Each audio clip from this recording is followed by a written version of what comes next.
Today, he is serving his first term in office as President of Senegal. It is my distinct pleasure to invite to the stage His Excellency Bassirou Diomaye Faye to join me here for an interview. Je suis ravie de partager la scène avec vous. Permettez-moi déjà de remercier les autorités qataries, en particulier Son Altesse Royale, l'émir Tamim Ben Ahmed Al Thani, et l'ensemble des autorités qataries pour les marques d'attention qui m'ont été réservées. Mon élection au Sénégal est en réalité le choix du peuple sénégalais qui s'est battu pour préserver les valeurs démocratiques, pour les défendre. Et ce choix du peuple sénégalais, qui est incontestable en raison de la configuration des résultats dès le premier tour, pour la première fois au Sénégal, avec 54,8%, a été respecté. Ce qu'il faut saluer, c'est cette maturité du peuple qui aussi transparaît à travers ses dirigeants, parce que les perdants de cette élection, dès 22 heures, avaient tous félicité le candidat victorieux que je suis. Et le lendemain, le peuple sénégalais qui a voté dans le calme et la sérénité pour exprimer ce choix sans équivoque et aller vaquer tranquillement à ses occupations. Et c'est un défi pour moi en tant que jeune leader qui a été fortement supporté par la jeunesse de mon pays, de comprendre ces aspirations portées par cette jeunesse et de travailler inlassablement à servir et à matérialiser cet espoir qui a été fortement exprimé. Et à donner un exemple à toutes les autres jeunesses du monde, mais en particulier de l'Afrique, de croire en cette voie démocratique de conquête du pouvoir qui seule assure la paix et la stabilité, sans laquelle aucun développement n'est possible. Nous sommes arrivés il y a environ 8 mois et l'engagement que nous avions pris devant le peuple sénégalais et devant la jeunesse du Sénégal, c'était de changer de système. Nous avons mis en place récemment et présenté à l'ensemble des couches de notre peuple la vision Sénégal 2050 qui est un agenda de transformation systémique de notre économie, mais au-delà de notre société. L'idée, c'est en visant des secteurs stratégiques qui sont porteurs de croissance, notamment l'industrialisation, l'agriculture, les métiers du numérique, l'énergie et la formation technique et professionnelle, d'arriver à générer le maximum d'emplois, à ajouter de la valeur aux produits et matières premières, de les transformer au niveau local pour, par ce mécanisme, renforcer le dynamisme de notre économie, mais aussi de donner beaucoup d'opportunités d'emploi à notre jeunesse. D'abord, l'engagement, c'est de travailler à faire en sorte que ces ressources soient gérées de façon responsable et durable. De façon responsable, c'est de faire en sorte que l'ensemble de la population sénégalaise puisse partager équitablement les bénéfices de la croissance qui sera induite par l'exploitation de cette ressource.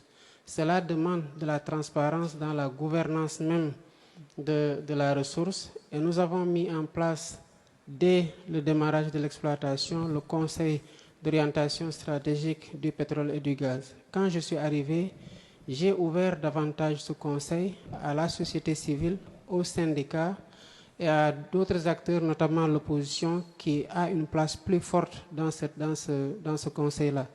L'idée étant de dire que les ressources, comme le postule plutôt la constitution de notre pays, appartiennent au peuple. Et le peuple doit avoir une veille systématique et être informé rigoureusement de la part que le Sénégal tire de ces ressources-là et l'allocation dans les différents secteurs porteurs de notre économie, notamment la santé, l'éducation et les secteurs porteurs de croissance, pour ne pas dépendre des revenus de ces ressources-là, puissent être équitablement répartis et à travers une équité territoriale qui ne laisse pas les zones rurales en rade, mais qui essaie de mettre en marche le Sénégal sur la voie ou la rampe du développement, mais de façon homogène. Sur le plan africain, notamment au Sahel, il faut considérer en effet qu'il y a des défis majeurs qui se posent à nous et qui ont pour nom l'endoctrinement, le terrorisme, l'extrémisme violent, les trafics de drogue et d'êtres humains, bref, une situation d'insécurité qui est préjudiciable aux initiatives de développement. Le Sénégal a toujours eu un rôle moteur en jouant sa partition en faveur de la paix. Cela, c'est de façon historique. Nous gardons la même posture consistant à favoriser le dialogue et à permettre que les différends puissent être réglés par justement ce dialogue et la concertation entre les différents pays, notamment au niveau ouest africain. Et cela est d'autant plus important pour nous que le Sénégal croit fondamentalement qu'il faut bâtir des ponts entre les peuples, entre les États. C'est le sens d'ailleurs de la médiation que j'entreprends au nom de la CEDEAO entre cette dernière et les États membres du Sahel. Il faut, à mon avis, que les parties prenantes s'investissent davantage pour que l'intégration qu'on a réussi jusqu'ici ne cède pas le pas à la désintégration et au repli sur soi, parce que l'Afrique a besoin de parler d'une seule voix pour être entendue, de se concerter pour trouver des solutions endogènes à ces problèmes et aux défis que nous partageons avec le monde, notamment la lutte contre la pauvreté et les défis liés au changement climatique. Rien n'empêche aujourd'hui de maintenir l'alliance des États du Sahel puisqu'elle est déjà là et elle répond à une réalité sécuritaire à laquelle ces pays font particulièrement face. Mais en même temps, cela ne devrait pas, de mon point de vue, expliquer une désintégration de la CEDEAO pour le rôle que cette institution-là a joué dans le rapprochement des peuples, dans la facilitation de la circulation des personnes et des biens. J'avance dans le cadre de cette mission. Nous serons toujours à leur côté parce que nous partageons la même réalité sécuritaire et nous avons un destin sécuritaire lié. Les avancées qu'on a eues depuis la mise en place de la CEDEAO à travers les différents instruments par lesquels cette formidable entité agit ne doivent pas être masquées par des problèmes de gouvernance qui demandent, comme plusieurs institutions multilatérales, une réforme pour les adapter aux défis de notre temps. Et c'est à cela qu'on doit travailler. Aujourd'hui, il est notable que le leadership africain se renouvelle. Je crois que quand vous regardez la moyenne d'âge des pays, en tout cas limitrophes du Sénégal, comparativement à peut-être une décennie derrière, vous verrez que la moyenne d'âge a remarquablement chuté. Naturellement, les jeunes, quoique s'inspirant pour l'essentiel de ce qui a été fait, parce que nous respectons aussi ce que nos devanciers ont fait et nous tirons enseignement de leurs succès comme de leurs échecs. Parce que comme disait le savant Cheikh Anta Diop, nous sommes la résultante de tous leurs efforts qui sont composés, qui sont sanctionnés par des succès et des échecs. Il appartient évidemment aux jeunes leaders d'imposer cet agenda qui concerne à avoir plus de souveraineté, mais aussi à imposer le respect réciproque avec les partenaires et à travailler inlassablement dans tous les partenariats à ce que ces derniers soient mutuellement gagnants. Et qu'ils respectent surtout nos normes sociales, étant entendu qu'il n'y a pas de civilisation supérieure à une autre civilisation, chacun doit respecter les normes sociales de l'autre.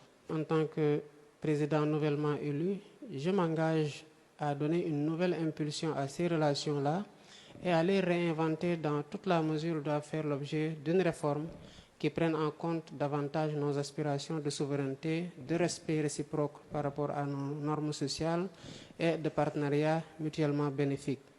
Il reste entendu que le Sénégal n'est la chasse gardée de personne si ce n'est celle du peuple sénégalais qui seul est habilité à veiller à ses intérêts.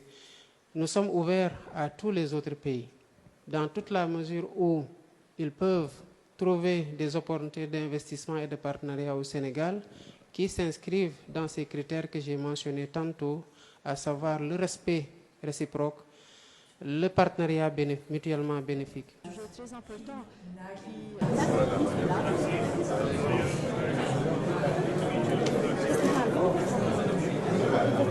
qui